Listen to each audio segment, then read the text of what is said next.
Tonight, President Trump wrapping up his trip to Scotland by promoting the opening of one of his new golf courses, this one named after his Scottish-born mother.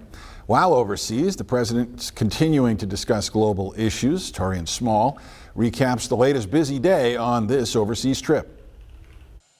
President Trump and British Prime Minister Keir Starmer traveled together to Aberdeen, where the president is opening a new golf course. It's fantastic to be here. Thank you for your hospitality and to see this amazing golf course. President Trump's reception hasn't been entirely warm, with some protesters demonstrating in cities across Scotland and outside his resorts. Donald Trump shouldn't be here in Scotland.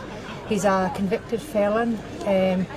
We don't even know what's happening in terms of the Epstein thing that's going on. Questions about the president's ties to Jeffrey Epstein followed him overseas. He said Monday if there was anything incriminating against him in the Epstein files, the Biden administration would have made them public. If they had anything, I assume they would have released it.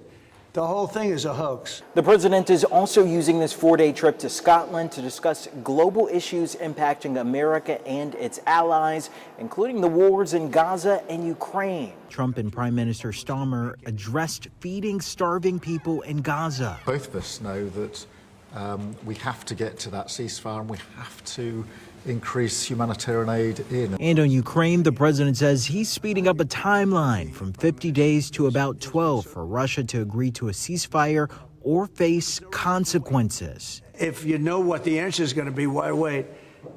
And it would be sanctions and maybe tariffs. Over the weekend, the president met with the head of the European Union, where they announced a trade deal which sets the tariff rate for EU countries at 15%. Torian Small, CBS News, Washington, D.C. The president also says trade talks continue with China, including negotiations happening just today, but he also says a deal with China is, quote, a tough one to get done.